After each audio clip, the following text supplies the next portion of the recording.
kulanti wanaagsan daawadayaal meel kastoo aad joogtaan kusoo dhawaada barnaamij gaar ah oo aanu kaga hadli doono arrimaha khaatumo maamulka khaatumo.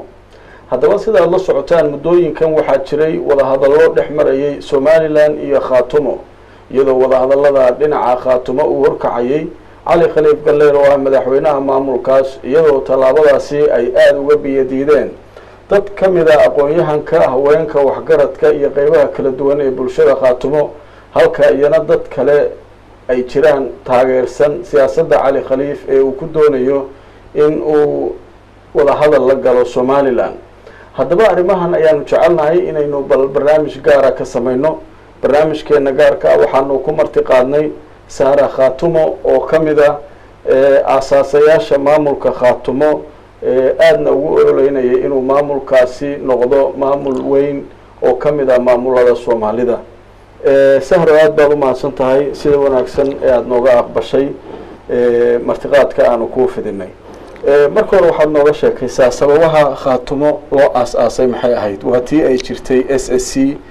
kadibna khaatumo samaysantay.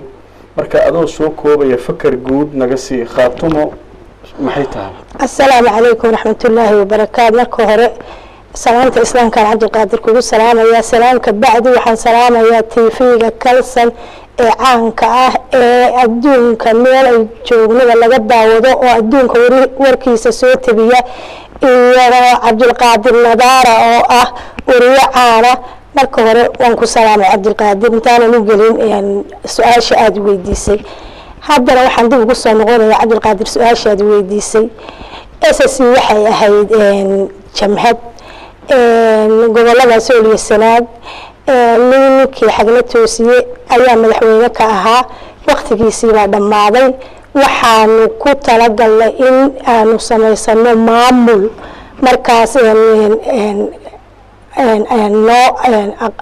maamulada hareeraha laga degan aanu kaga madax banaanaano maamulkaas oo aanu barda khaatumo isugu nimi sheekh iyo shariif adduunka reer Soomaaliyeed oo sidaan wax u dhistay ma jirin gacan shisheeyaa lagu jirin dawladda la fadlareeyeen cidda wax la siinin dadkii deegaanada u dhashay ayaa isku tashaday intay bardo hoos tageen oo sidii Soomaalidu dhaqankii ay hore ay isu maamuleen oo adduunka wali ayaanka waa la daawadaa reerka kaliya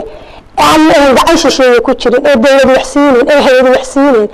si qurux badan ayaa maamulkaas u dhismay uuna soo baxay. saddex madaxweyne ayaa loo sameeyay. saddexdii madaxweyne laba mandatekoodii waa dhamaadeen. kii saddexaadna indhasheel sidii ay tahay ayuu hawshiisii u gutay. markii indhasheel hawshiisii dhamaatay cali khaliif baa isu soo taagay. markii cali khaliif isu soo taagay sidii leeg ayaan wixii dal iyo dibad joognay isugu nimi waanu taageernay. cali waxaanu isna waa barafasol waa nin cilmi iyo aqli la saaxiiba waa nin siyaasi ruug cadaaya taladii dadka gobolada Sool iyo Sanaag iyo cali baanu daba fadhiisanay. cali markuu wax yar hawshii waday baa waxaana la yiraahdaa cali Somaliland buu socdaa cali halkan uu socdaa waxaanu anagu waan la gurinaynaa. anigu iyo Cabdi Qaadir waxaan ahaa dadkii ugu firfircoonaa ee xubnaha London ee adduunka waxaan soo qabtay degmada bay ku jiraan YouTube-yada. maalintii Faysal Cali Waraabe intuu isla taagay Jabuuti istaagay hadalkii Faysal ka xishoon jiray uu yiri Maxamed Cabdullaahi Farmaajo annagana saddex habeen isagoo haysta annagana ma khuseeyo koonfur buu khuseeya oo uu yiri Axmed Maxamed Siinaay dalkiisa dadkiisa dignad buu uga tagay dalku waa Somaliland. maalintaas aan anigu sharaafaha ka qaatay. waa mahadsan tahay sharaxaadaas aad naga siisay qaabkii maamulku u samaysmay. waxaan rabaa inaan su'aal ku weydiiyo hadda xaaladda maamulku aad bay u cakiran tahay baa la leeyahay. cali khaliif wuxuu rabaa wada hadallo inuu la galo Somaliland. waad ogtahay inuu Hargeysa tagay wada hadalladii ay socdaan inkastoo hadda wararkii ugu dambeeyay la leeyahay wax hakad yar baa jira. khaatumana way kala qaybsan tahay wasiiradii qaar baa diidan wada hadallada dadkii dhisay oo adiga aad kamid ahayd wax ka asaasayna dad way diidan yihiin dad ogolna way jiraan. marka adigu arintaasay waragtaa wada hadallada? Cabdi Qaadir wada hadallada wax la yiraahdaa totally ma jirin. cali baa jeebkiisa kala soo baxay somalilan dhulkeedii bay ku habsatoo haysataa gobolada sool iyo sanaag iyo cayn iyagaa haysta qofku haysta miyaad maloo furi kartaa wada hadal waa maya jawaabtu markuu qofku ka baxoo taaka uu goboladaas leeyihiin sool iyo sanaag iyo cayn isagoo aan dadkaasi joogin ayaa wada hadal lala furi lahaa cali khaliif jiiri marin iyo garaadadiiba wuu maqli waayey markii la yiri warukaadi maya buu yiri gaaribuu buuhoodle hoosta kaga qaatay wuxuu ku galay hargeysa soo madaxweyne uma dooran adinka masiirka dadku masiirkayagii hadduu loo khaldan kala dhacayo oo wadankii uu kala goynaya cali dee masiirka anagu uma dirsan waxaan u dirsanay xoreynta sool iyo sanaag iyo cayn gobolada xoreyntooda laakiin asaga wuxuu leeyahay federaalkii wayna diideen inayna aqoonsadaan puntland dhibaatadaasay nagu hayaan cidda keliya hadda na aqoonsanoo wada hadal noo ogoloo nala fariisatay waa somalilan marka taasoo miyaanay sax kula ahayn cabdiqaadir taawankaaga jawaabaya waa su-aal aad u qurux badan waxa weeye dowladdii xasan sheekh bay hintiina diiday taas waa tagtay xitaa cid kastoo la diidaa annagu maamulkayaga annagaa juhdi gelin oo ku dhisanay somalilan wax la yidhahdaa maba jiraan soomaalida ma ahe sida annaga noo aqoonsana iyagiibanba soomaali ahayne laakiin adiga cid ku aqoonsan ma leh sida cali khaliif leeyahay federaalkii nama aqoonsan uu yidhi puntland nama aqoonsana cidda keliya oo wax noo ogol oo inay nala fariistaan waa somalilan marka aniguna waxaan ahay madaxweynihii khaatumo miyaanay ahayn masiirkaas inaan hogaamiyo ayuu leeyahay masiirka bas si khaldan ha hogaamin annagu somalilan wax la yidhaahdo kashaale iyo buuhoodle dadkayagii dadka xansuuqay ee beebayada iyo baramada mariyey ee dadkayagii haysta ee caruurtayadii laynaya maatadayadii laynaya heshiisnimada dhex mari karo sidoo heshiisnimada dhex mari karaa cali intuu hargeysa taagay oo maasuur tegey buu wuxuu yidhi anaa aqoonsigii somalilan gurigaygu igu yimi hargeysa isagoo fadhiya dalka iyo dadka la kala goyn maayo dalka anaa usoo dhintay calankaa buluug garan kusoo dhintay daraawiish baan ahaa waan soo dagaalamay gaal baan la soo dagaalamay soomaaliya xornimadeedu iyo midweynteedu waa muqadis wax cid kala goyn kartaa dalka ma jiro khaatimana way jiraysaa cali baa tegey anaa isu soo sharxay waa tahay waa su-aal markaan ku weydiiyo hadda maxaa xal ah waad aragtaa arrintii puntland khaatumo ma aqoonsana dowladdii federaalka khaatumo ma aqoonsana cidda keliya ee hadda la leeyahay bal khaatumo aan la fariisano maamul ahaan u aqoonsan sida hadda muuqata waa somalilan adiga maxaa xal haysaa waxaad tiri cali waa qaldan yahay aniga xal waxaan hayay de somalilan soomaaliyada ma muhiim bay tiri siday anaga xal noogu haysaa noo aqoonsanay iyagiiba aqoonsi weyday aqoonsigana anaa hortaagan biriijkii soomaaliya isu hayay waa aniga khaatimo state of soomaaliya anaa diida in go-aan goboladaasu aniga la-aantay ma go'i karaan hadda maxaa xala waxaan xal hayaa waxaan xal hayaa aniga madaxweyne isu soo sharaxay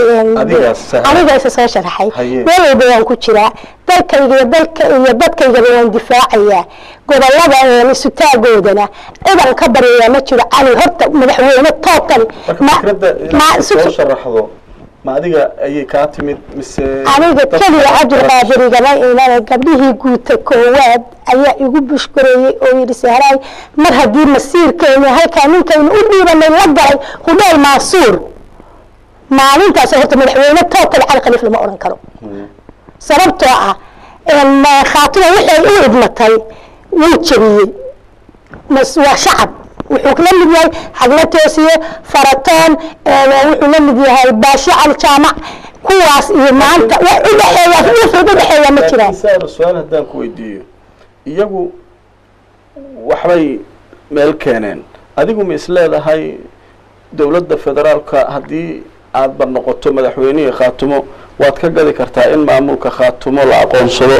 oo maamulada kale ee dalka ka jira uu ka mid noqdo taa ma aaminsan tahay mise adiguna haddee meeshii iyagu ay ku daaleen un baad u socotaa anigu dowladda federaalka haddii soodkaasaaba laga dhexeeya marka hore maamul goboleedadoo dhan maxamed cabdilaahi farmaajo madaxweyne uu ah marka u horeysa maamul puntland south west galmudug waxa weeye dee goboratoriyaal ama kuwaasaan ka mid noqonaya laakiin dalkayga iyo dadkayga inaan u madax banaanaado inaan inta maamuladaas helaan helo dowladda federaalka aan hoos tago waan ka saaro ciidamada ku jira Somaliland aan gabdhahayga dhaqtarada u dhiso waan iskuuladayda u dhisto aan dalkayga hore mariyo wax la yiraahdo Somaliland ma jirto waa tahay waa mahadsan tahay markii Cali Khaliif uu yimid London waxaad ka mid ahayd dadkii abaabuli jiray xafladaha soo dhaweynta Cali Khaliif marka aad Cali Khaliif magaciisa ku dhawaaqayso waxaad raacin jirtay xafidahullah maxaa isbedelay hadda waxa adiga waagaas sameeyay wax munaafaqada mis hadda munaafaqadii Cali Khaliif sameeyay maxaa dhacay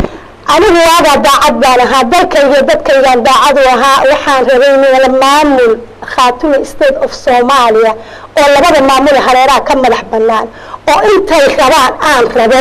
anina waxaan u doortay waxaan isir waa professor waa min dal aqli iyo cilmi iyo siyaasad bala saaxiiba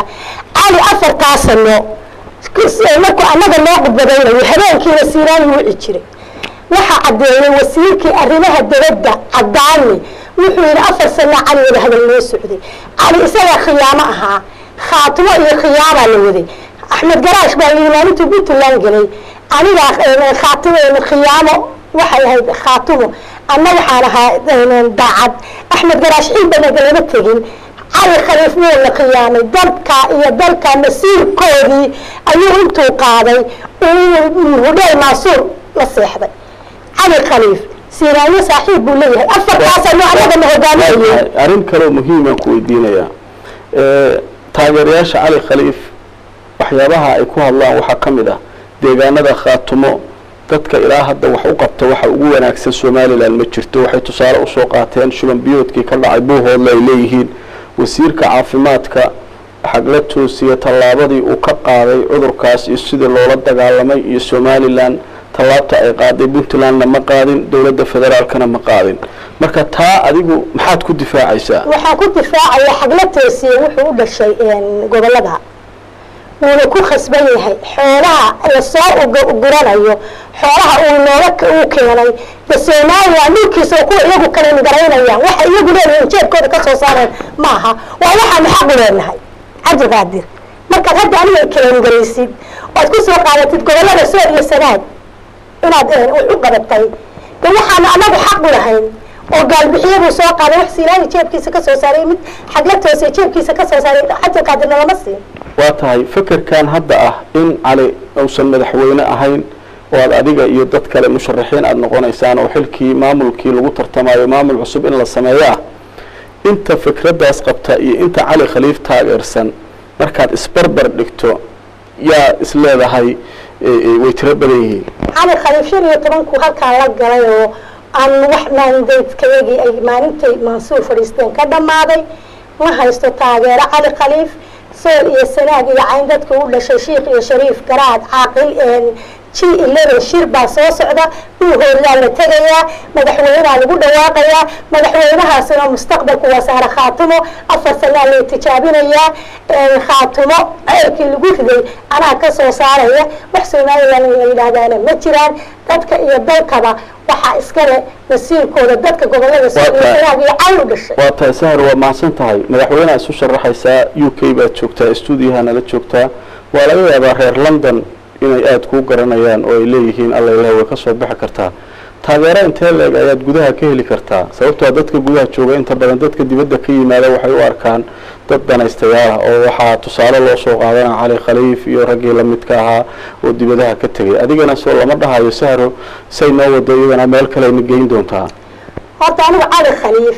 iyo Axmed Garaash iyo Biinde midna la mid noqon maayo sababtoo ah ahmiyad gaar ah bay wateen Khaatumo khiyaano lagu wadan jaran ku fuulayeen oo nin waliba midna halow siinaayo lahaa midna halow farayo lahaa laakiin anigu halow siinaayo midna oran maayo shacabka dadka dilka degan baan wax u qabanaya oo wax u taraya gabar baan ahay khiyaamo ma wato waxaan u qabanayna way iska soo bixi Cabdi Qaadir way cadaan qorax soo baxday saacad laguma qarin waa tahay xogaa dhaqaalaha ma haysataa sahro markaa Cabdi Qaadir lacag tartan iyo dalka gudihiisa anaga gabdhihii dahab kuma harin oo lacag kuma yeedho gabdhuhu meel walba ay ka dulman yihiin kubanada Soomaaliya ku dhashay kuwa dalkii joogaana saasay calankaas lagu dilay waagii bariyay kaasay qaataan oo laas caarood ka dul qaataan kaasa lagu dilaa oo maxaa ka u sida taakiin laayay marka dadkaasu waxaan anigu u baahnahay ciidamadu waa gabdho madaxweynaha ku-xigeenka gabadh baan ka dhigay wasiirka arrimaha dibadda gabadh baan ka dhigay bisha 20keeda baxaya qori baan qaadanaya cabdulqaadir dalkayga dadkaygaan xoreynaya lacagta waxaan ka soo saaraya ciidamada Soomaaliland jooga baan ciidamada meelaha ay joogaan ee keedalada ku yaalaan waxba ku yaalaan baan goynaya laakiin saaro dad baa aaminsan wax la xoreynaya inaysan jirinba deegaanada ka hadlaysana dad deegaanka u dhashay hadday rabaan fakar ahaan Soomaaliland ha taageersadaan baa maamulka madaxka sida Laascaano tale meel walba oo aad sheegayso Khaatumo reerka iyaga ayaa jooga marka yaa laga xoreynaya maalinta is xoreynaya annaga is xoreynayno hadii iyagu fadlan ku shuban noqdeen oo labada hareerood waxba dadku uma kala qarsoona dadooda iyaga midaysa soo taagay iyaga isqarin waayay anna waxba u qarin maayo anigu waxaan ahaa gabadhii tiri ilmahayga konfalakismas iyo ilaahay heesta Khaatumo qaadaan waxaan ana saar cabdulqaadir tukanayo oo heesta Khaatumo qaadaan maya waxaan ku tukanayo Khaatumo ayay baan ku tukanayo salaad ku xidhay gabadhii heerka soo gaadaan waxa maanta heerka u gaarsiin inaan sharaxona waa radaygii min dambe waa su'aasha ugu dambaysa waqtiga ciriiri nagu ah wada hadallada Cali Khaliif iyo Soomaaliland ay isleedahay way guuraysanayaan way fashilmeen bisha 10keeda shalay bay haye way fashilmeen Cali jacdi u weynad baa ku dhacday faratoon in la yiraahdo oo gobolka Laascaano haystay nin baasha Cali jaamac la yiraahdo iyo ninkii ahaa ina kaahin waxa TV-ga soo fariisteen waxay yiraahdeen dib baan u dhignay marka Cali laga adkaa hargeysa nimankii hore u joogay 30 sano joogay iyo Cali aniga waa isay Cali iyo nimanka labadaba horgal baan arkaa ninkii hargeysa tagay iyo kii Puntland galay laba horgal baan arkaa ninka dadka Khaatumo aan hayn anigu ninkaas anigu ahaa oo dad fariisan jiray ragayga waxaan u daba fadhiyay oo u daba guclan jiray oo dahabka iyo dharka doolarka ugu gadi jiray waa labada maamulad ka hore banaan sida dadku u noolyihiin aad u noolaateen hadii la waayay aniga taagan oo maamulka Khaatumo isteed u taagan oo u dhaartay oo u diyaara wax nin dambe oo Khaatumo aamin maayo ciidanka gabadh weeye oo madaxweynaha ku-xigeenku waa gabadh oo madaxweynuhu waa gabadh oo wasiirka arrimaha dibadda waa gabadh gabdhaha aaminaya gabdhaha la shaqeeya guuta koowaad meel walba idinka ku dulman anigu London baan joogaa talaagada ii buuxda asiirka iigu jira laakiin kuwa dalkii jooga baa dhibaatada inaan idinka saaro iyo gobonimada idinku aanadna maanta waxa ka dhacay banaan dhax weyn oo farmaajo iyo halkii laga lahaa saar Khaatumo iyo waa tababartay daawadayaal inta ayaynu ku soo gabagabeynaa barnaamij gaar ah waanu kaga hadlaynay arimaha Khaatumo iyo waxa ku soo kordha waxaan u mahad celinayaa Saar Khaatumo oo kamid ah asaasayaashii maamulka Khaatumo oo studio nagu soo booqatay oo runtii aan uga mahad celinayno codsiga ay naga aqbashay inta aan barnaamijkan lamida ku kulmayno waa anigoo Nadaara iyo farsamo yaqaan Shirwa Cabdi Fataax Shirwa sida ay nabadgelyo wassalaamu calaykum waraxmatullaahi wabarakaatuh